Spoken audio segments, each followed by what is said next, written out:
Hai semuanya, pada kesempatan kali ini kami akan membahas tentang proses penyebaran dan adaptasi Islam di Indonesia. Yuk kita simak. Selama hampir 1,5 abad, Indonesia dikenal dengan negara yang ramah akan pendatang dan terutama teruntuk para pedagang Asia ataupun luar Asia.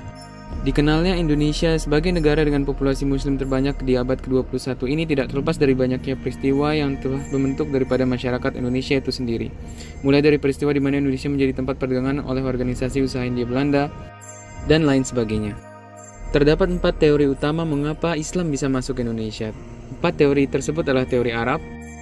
Teori ini menjelaskan bahwasanya agama Islam dibawa ke Indonesia oleh pedagang-pedagang Arab yang datang ke Nusantara melalui jalur sutra dan beberapa dari mereka bermukim di Nusantara hingga memiliki keluarga yang multiras. Kedua, teori Persia. Teori Persia mempercayai bahwasanya Islam masuk ke Indonesia di abad ke-7 Masehi dengan bukti adanya peringatan 10 Muharram Asyura di sejumlah daerah. Kedua, memiliki kesamaan ajaran Sufi. Dan ketiga, pemakaian istilah Persia dalam mengejaan huruf Arab.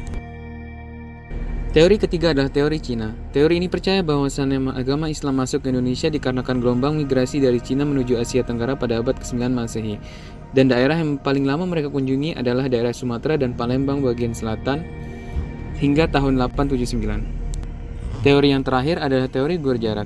Teori ini menjelaskan bahwasannya masuknya Islam ke Nusantara melalui saudagar dari Gujarat di India yang melalui Selat Malaka. Bentuk adaptasi Islam dan kebudayaan lokal atau Hindu-Buddha di Nusantara adalah perubahan makna raja yang sebelumnya dianggap sebagai dewa, namun pada saat ajaran Islam dianggap sebagai wakil Tuhan. Kesultanan Samudra Pasai juga memiliki adaptasi Muslim yang cukup menarik, di mana Sultan Malik As-Saleh menginginkan adanya ulama dari Mekah yang meresmikan dirinya sebagai seorang Muslim dan juga Sultan pertama dari Kerajaan Samudra Pasai. Jika membicarakan penyebaran Islam di Indonesia, tentunya hal yang paling menarik adalah siapakah yang pertama kali membawa Islam ke Indonesia. Beberapa ahli berpendapat orang India merupakan yang pertama kali mengenalkan Islam ke Indonesia pada akhir abad ke-13 Masehi. Pendapat tersebut ditunjukkan adanya pengaruh bahasa Tamil dalam bahasa Indonesia, yaitu istilah lebay yang pada awalnya labai yang berarti pedagang. Hussein Nair, sarjana India, berpandangan jika orang-orang dari India yang membawa Islam ke Indonesia didasarkan pada adanya pengaruh India yang telah meluas dan tertanam sejak awal di Indonesia. Penyebaran Islam di Nusantara merupakan salah satu proses terpenting dalam sejarah Indonesia. Sebelum Islam menjadi agama mapan bagi masyarakat setempat, para pedagang Muslim telah ada di beberapa bagian Indonesia selama berabad-abad. Secara umum, terdapat 2 proses. Pertama, penduduk asli Indonesia mengalami kontak dengan Islam, dan kemudian mereka menerimanya. Dan proses kedua, orang-orang Asia yang beragama Islam tinggal menetap di Indonesia, menikah dengan penduduk setempat, dan kemudian berpola hidup lokal sehingga mereka menjadi orang Jawa, Melayu, dan lainnya.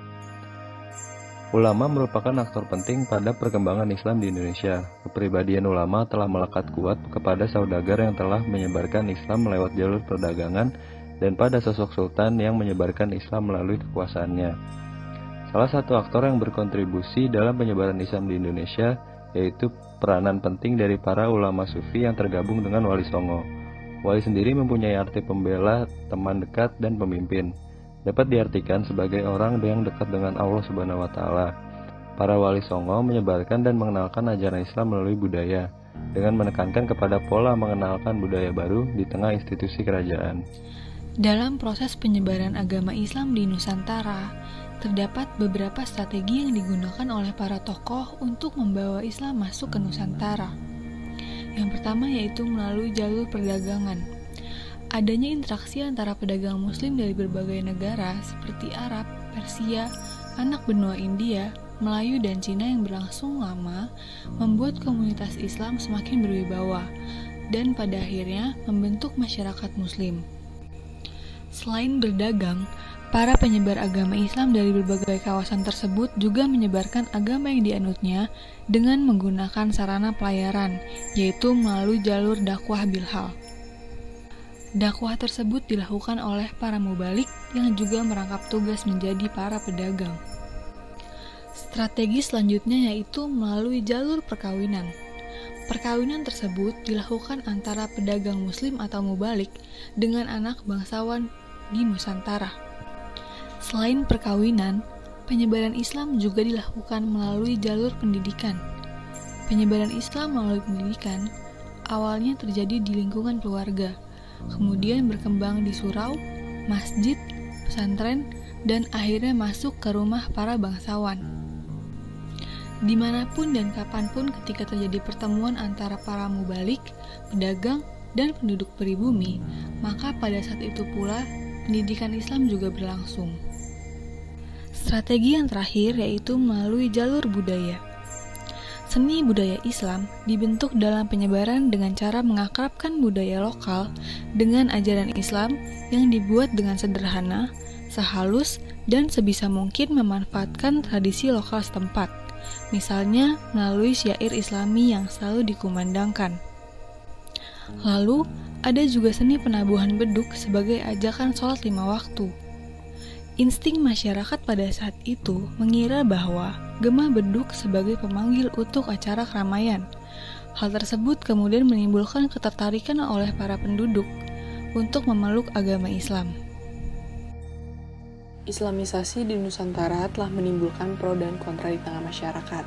Sebagian masyarakat dapat menerima Islam sebagai ajaran baru yang dikembangkan oleh para sufi, namun sebagian lain menolak keberadaan ajaran baru tersebut. Akibatnya timbullah konflik di tengah-tengah kehidupan masyarakat. Adapun bentuk konflik tersebut diantaranya adalah pertentangan dengan para pihak penguasa. Penguasa daerah di Nusantara pra-Islam telah menganut berbagai bentuk paham dan keyakinan. Sebagian penguasa menolak ajaran baru yang dikembangkan oleh para sufi. Hal ini disebabkan oleh berbagai tekanan, yaitu diantaranya adanya perbedaan keyakinan lama dengan keyakinan baru. Dalam Islam, masalah kehidupan beragama dan bernegara memiliki aturan sesuai dengan tuntutan Al-Quran. Yang kedua, terdapat pertentangan dengan tokoh adat. Masyarakat pada pra dan awal Islam di Nusantara telah memiliki sistem adat yang cukup mapan. Sebagai contoh, para masyarakat tertentu memiliki tingkatan dan kasta-kasta masing-masing. Setiap lapisan dan individu memiliki tingkatan yang berbeda.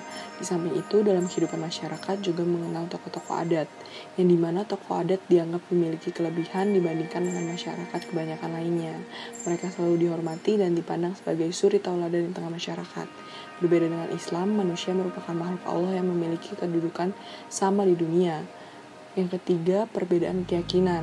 Proses sosialisasi dan islamisasi sering terjadi konflik yang disebabkan terbenturnya keyakinan yang berbeda. Sebagai keyakinan baru dalam pandangan masyarakat Nusantara pada saat itu, kedatangan Islam dianggap merubah sistem kepercayaan dan keyakinan yang telah mapan, yang diterima secara turun-menurun. Masyarakat yang tinggal di daerah pedalaman cenderung menolak dan menghalangi proses islamisasi di Nusantara. Penolakan inilah yang mengakibatkan terjadinya berbagai bentuk pertentangan dan pada akhirnya menimbulkan konflik. Untuk memahami lebih lanjut, di sini saya akan menjelaskan mengenai teori akulturasi dan peradaban yang ditulis oleh Nardi dan Huntington. Teori peradaban yang ditulis oleh Huntington mengenalkan mengenai suatu entitas budaya di mana peradaban adalah pengelompokan terluas dan tertinggi dari tingkat identitas budaya sehingga membedakan manusia dari spesies lain. Peradaban juga dibatasi oleh unsur objektif yaitu bahasa, sejarah, agama, adat istiadat, serta lembaga-lembaga lainnya. Dalam teori peradaban yang dibawakan oleh Huntington mengemukakan beberapa hal yaitu yang pertama, dunia yang makin menyempit mengakibatkan interaksi makin meningkat sehingga pergesekan-pergesekan antar budaya dan peradaban semakin kuat.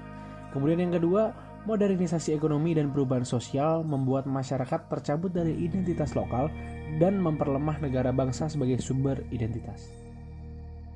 Sedangkan dalam teori akulturasi dari Nardi, teori ini jelaskan bahwa akulturasi atau acculturation atau culture contract adalah proses sosial yang timbul bila suatu kelompok manusia dengan kebudayaan tertentu dihadapkan dengan unsur-unsur dari suatu kebudayaan asing dengan sedemikian rupa sehingga unsur-unsur kebudayaan asing itu lambat laun diterima dan diolah ke dalam kebudayaan sendiri tanpa menyebabkan hilangnya kepribadian atau kebudayaan itu sendiri.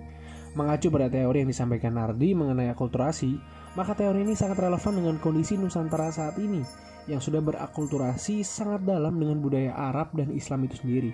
Hadirnya Islam di Nusantara pada mulanya dilihat oleh masyarakat Nusantara sebagai budaya yang memiliki karakteristik yang sesuai dengan keinginan dan kondisi masyarakat Nusantara pada masa itu, yang merasa tidak setara dengan sistem kasta yang ditawarkan oleh agama atau budaya seperti animisme dan dinamisme atau Hindu dan juga Buddha yang pada saat itu berkembang di awal kerajaan Kutai dan juga Majapahit.